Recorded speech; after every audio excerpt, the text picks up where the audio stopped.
कहानी का नाम अब कोई नाता नहीं। श्याम प्रसाद फफक फफक कर रो पड़े। उन्होंने विशाल को खींच कर गले लगा लिया। मुझे माफ करना विशाल, मैंने तुम्हारा बहुत अपमान किया है, तिरस्कार किया है और कई बार तुम्हारा मजाक भी उड़ाया है। मगर आज जब मुझे अपने बेटे की सबसे ज्यादा जरूरत थी, तब तुम ही मेरे करीब थे। अगर आज तुम ना होते तो ना जाने मेरा क्या हाल होता। मैं शायद इस दुनिया में ना होता। विशाल बेटा, हम दोनों तो बिल्कुल अकेले पड़ गए थे। अब तो मुझे अमित को अपना बेटा कहने में भी शर्म आ रही है। उसे विदेश क्या भेजा, वे विदेशी होकर रह गया, माँ बाप को भी भूल गया। अब मेरा उससे कोई नाता नहीं। ये कहते हुए श्याम प्रसाद फफक फफक कर रो पड़े। उन्होंने विशाल को खींच कर गले लगा लिया। विशाल की आंखें भी नम हो गई। वह अतीत को याद कर में खो गया।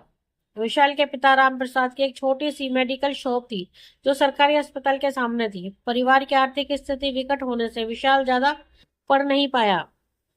कक्षा 12वीं उत्तीर्ण करने के बाद उसने फार्मेसी में डिप्लोमा किया और अपने पिता के साथ दुकान में उनका हाथ बटाने लगा। एक ही शहर में दोनों भाइयों का परिवार रहता था, मगर रिश्तों में मधुरता नहीं थी। श्याम प्रसाद और छोटे भाई राम प्रसाद के बीच अमीरी गरीब की दीवार दिन ब दिन ऊंची होती जा रही थी। दोनों भाइयों के बीच एक बार पैसों के लेन देन को लेकर अनबन हो गई थी, जिसके कारण उनके बीच कई सालों से बोलचाल बंद थी। होली दिवाली जैसे त्योहारों पर महज औपचारिकता निभाने हेतु उनके बीच मुलाकात होती थी। विशाल के ताऊजी श्याम प्रसाद एक प्राइवेट बैंक में मैनेजर थे, जो अपने इकलौते बेटे अमित की पढ़ाई के लिए पानी की तरह पैसा बहा रहे थे। अमित शहर के सबसे महंगे और मशहूर पब्लिक स्कूल में पढ़ता था।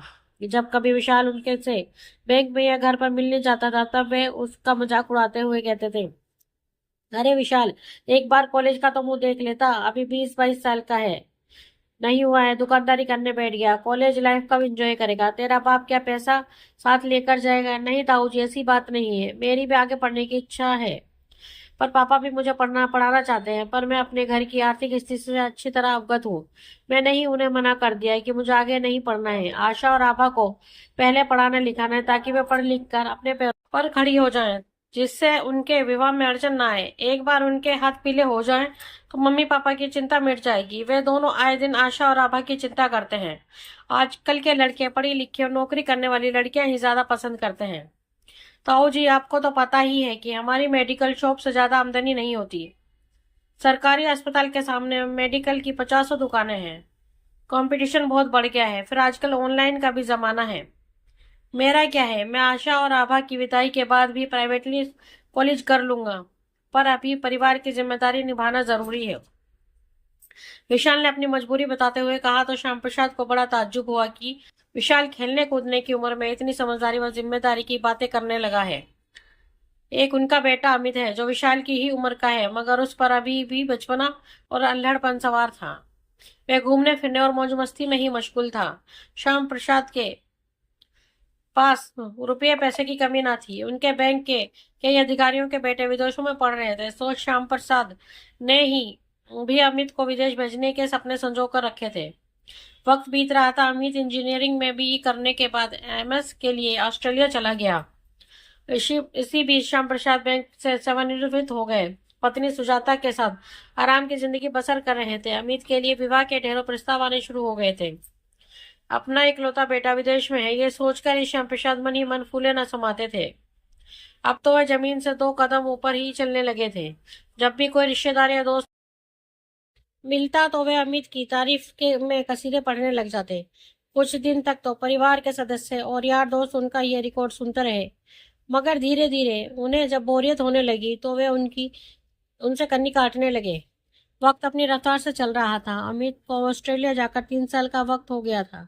एक दिन अमित ने बताया कि उसने एमएस की डिग्री हासिल कर ली है और अब वह यूएस जा रहा है, जहां उसे एक मल्टीनेशनल कंपनी में मोटे पैकेज की नौकरी भी मिल गई है। श्याम प्रसाद के लिए बेशक बहुत ही बड़ी खुशी की बात थी। श्याम प्रसाद और सुजाता अभी खुशी के नशे में चूर थे कि एक दिन अमित ने बताया कि उसने अपनी ही कंपनी में नौकरी करने वाली एक फ्रांसीसी लड़की अडेला से शादी कर ली है। अमित के विवाह को लेकर सपनों के खूबसूरत संसार में खोए हुए श्याम प्रसाद और सुजाता बहुत ही जल्दी यथार्थ के धरातल पर धराशायी हो गए। अब तो दोनों अपने घर में ही बंद होकर रह गए। लड़की वालों के फोन आने पर अभी नहीं कह कर टालते रहे। श्याम प्रसाद और सुजाता ने अमित के विवाह की बात छिपाने की बहुत कोशिश की, मगर जिस तरह प्यार और फांसी छिपाए नहीं छिपती, उसी तरह अमित के विदेशी लड़की से विवाह करने की बात उनके करीबी रिश्तेदारों के बीच बहुत ही जल्दी फैल गई।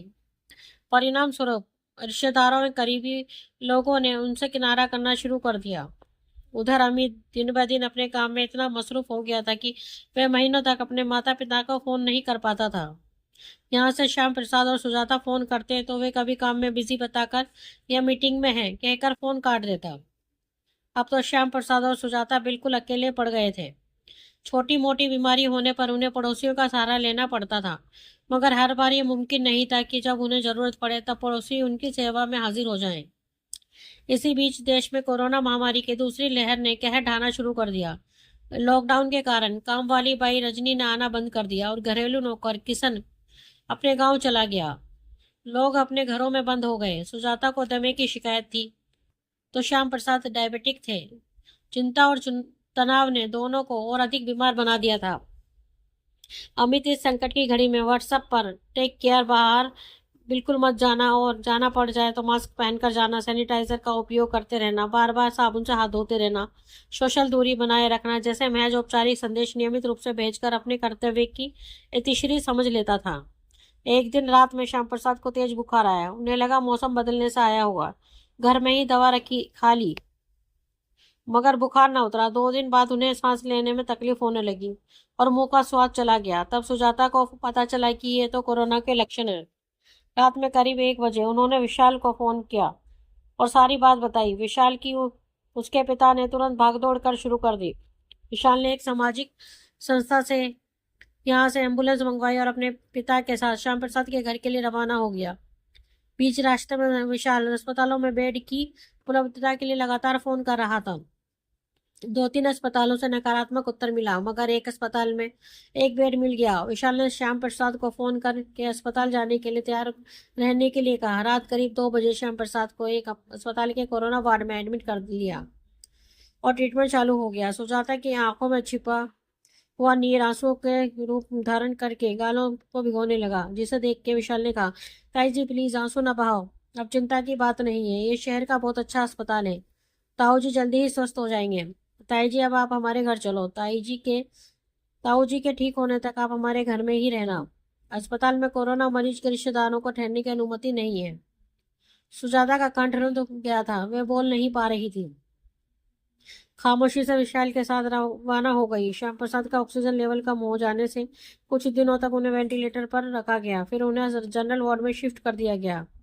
डॉक्टरों ने बताया कि समय पर बेड मिल जाने से उनकी जान बच गई है। कुछ ही दिनों बाद उन्हें अस्पताल से छुट्टी मिल गई। श्याम प्रसाद मन ही मन सोच रहे थे कि आज विशाल उनकी सहायता के लिए दौड़ कर न आता तो न जाने उनका क्या हाल होता। इस कोरोना महामारी में आज इंसान को इंसान से दूर कर दिया है।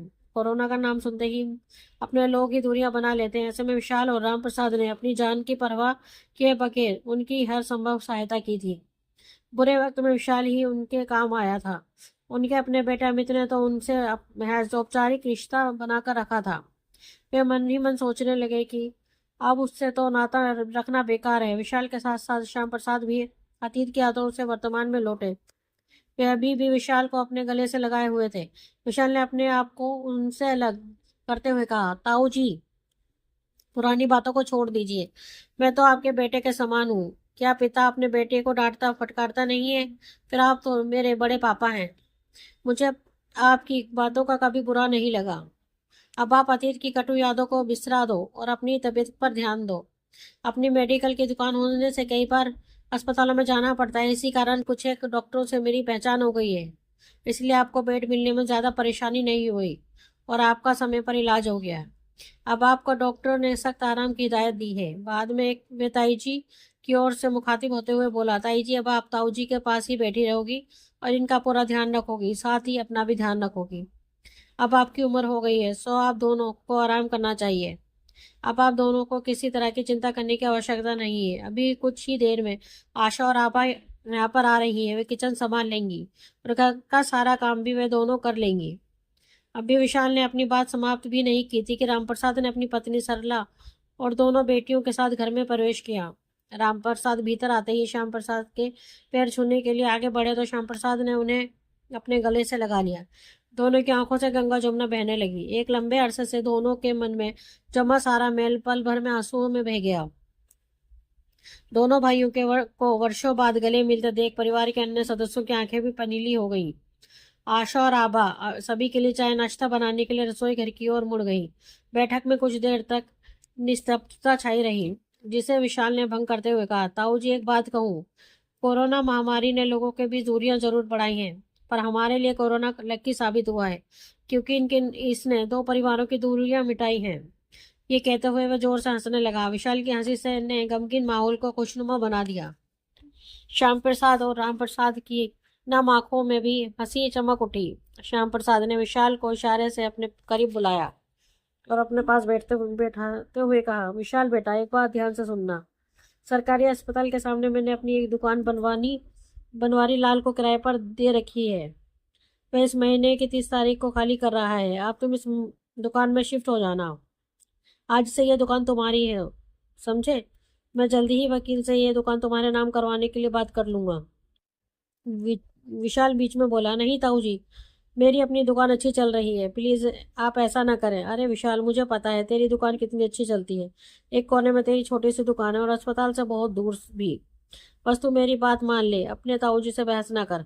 श्याम प्रसाद ने मुस्कुराते हुए विशाल को डांट दिया। भाई साहब, आप ऐसा ना करें। दुकान भले ही चलाने के लिए हमें किराए पर दे दें, पर इसे विशाल के नाम पर ना करें।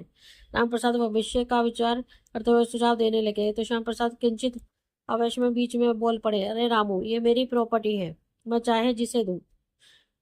अमित से अब हम कोई नाता नहीं रखना चाहते हैं। अब वह हमारा नहीं रहा। अमित ने तो अपनी अलग दुनिया बसा ली है, उसे हम दोनों की कोई जरूरत नहीं है। अब तो विशाल ही हमारा बेटा है। श्याम प्रसाद की आंखें फिर झलक गई। राम प्रसाद ने इस समय बात को और आगे बढ़ाना उचित न समझा। कुछ ही देर में आशा और आभा किचन से नाश्ता लेकर बाहर आ गई। सुजाता ने आशा और आभा को अपने पास बिठाया। दोनों सुजाता के दाएं बाएं बैठ गई। सुजाता दोनों के सर पर हाथ फेरते हुए कहने लगी, ये जुड़वा बहनें जब छोटी थी तब दोनों छिपकली की तरह मुझसे चिपकी रहती थी। रात को सरला बेचारी सो नहीं पाती थी, तब मैं एक को अपने पास सुलाती थी। इनका पालन पोषण करना सरला के लिए तार पर कसरत करने के समान था। देखो अब ये कितनी बड़ी हो गई है। ठीक कहते हो सुजाता आशा और आभा का माथा चूमने लगी। फिर श्याम प्रसाद की ओर मुखातिब होते हुए बोली, आपने बहुत बातें कर ली थी जी, अब मेरी बात भी सुन लो। मैंने आशा और आभा का कन्यादान करने का निर्णय लिया है।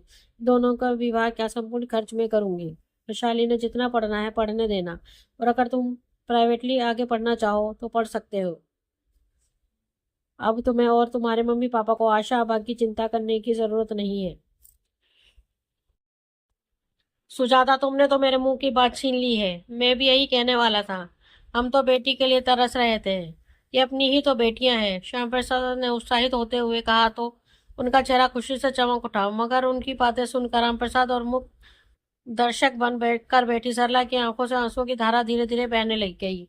माहौल फिर गंभीर बन रहा था। इस बार आशा ने माहौल को हल्का फुल्का करते हुए कहा, आप सब तो बातें करने में ही मशगूल हो गए हैं, चाय की और किसी का ध्यान ही नहीं है। देखो वह ठंडी हो गई है, मैं फिर से गर्म कर कर लाती हूँ। ये कहते हुए आशा उठी तो उसके साथ आभा भी खड़ी हो गई। आशा ने सभी के सामने नाश्ते की खाली प्लेटें उठाई तो आभा ने ठंडी चाय से भरे कप उठाए। फिर दोनों किचन की ओर मुड़ गई, जिन्हें श्याम प्रसाद और सुजाता अपनी नजरों से ओझल हो जाने तक डबडबाई आंखों से देखते रहे। दोस्तों, आपको हमारी ये कहानी कैसी लगी प्लीज कमेंट में हमें जरूर बताएं। अगर कहानी आपके दिल को छुए तो अपने दोस्तों के साथ शेयर करें और हमारे चैनल को लाइक एंड सब्सक्राइब करना ना भूलें। धन्यवाद।